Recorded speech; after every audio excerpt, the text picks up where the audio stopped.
We're joined by the Speaker of the House, Mike Johnson. Mr. Speaker, thank you for joining us this morning. The Democratic proposal is designed to prevent millions of Americans from losing their health insurance, losing Medicaid coverage, or paying higher health care premiums. Why are you against that? That's an absurd statement, what you said there. Let's be clear about what happened last night, George. No, George, let me tell you what happened last night. Everybody can go and review the facts for themselves. 44 Senate Democrats voted to reject a clean, nonpartisan continuing funding resolution to keep the United States government open.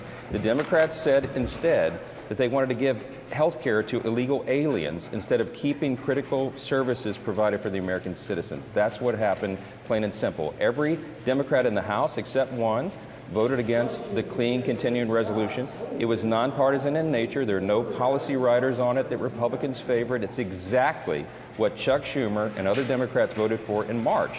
But they've changed their tune. They changed their tune because Chuck Schumer is having political problems right now. That's just a simple fact, and everybody knows that he's trying to outrun the far left portion of his base, so he's decided to inflict pain on the American people. That's facts. The reality of what we're facing. Here are the facts. The proposal does not provide health care for illegal immigrants. Illegal immigrants cannot buy health care under the Affordable Care Act. They cannot receive health care subsidies. No. Illegal immigrants are ineligible for Medicare, Medicaid, and the Children's Health Program. The Democratic bill does not make them eligible. It does, actually, because what it does is it unwinds the changes that Republicans put into the big, beautiful bill, the big signature legislation that we passed and signed into law on July 4th.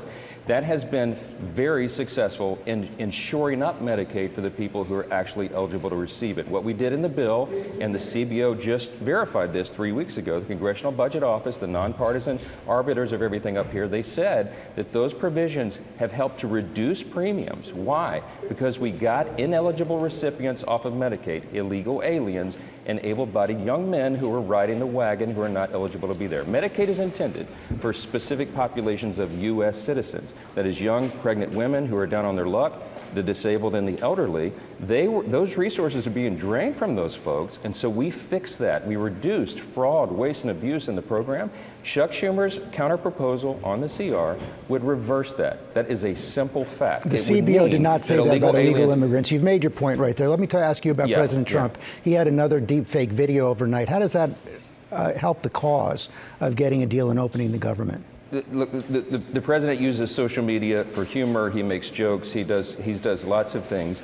What the president did in showing leadership, though, 2 days ago, was he brought in Chuck Schumer and Hakeem Jeffries to meet with me and Leader Thune in the Senate to try to work this out.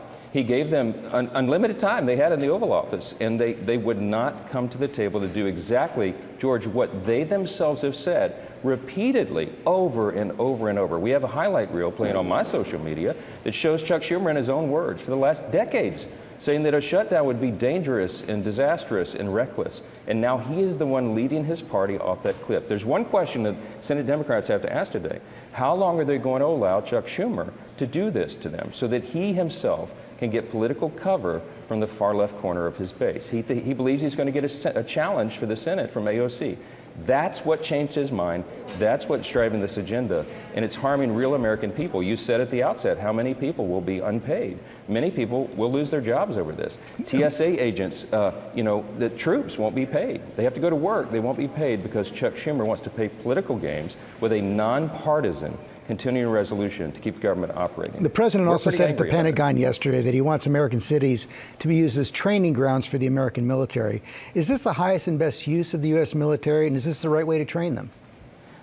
I don't serve in the Pentagon. I run the House of Representatives, and what we need to be talking about today is real harm that the American people are going to feel because of what Chuck Schumer is doing. Let me tell you what's going to be hold on a second. As Speaker of the House, do you answer the question? As Speaker of the House, do you believe it's appropriate to use American cities as training grounds for the U.S. military, calling those people in the American cities the enemy within?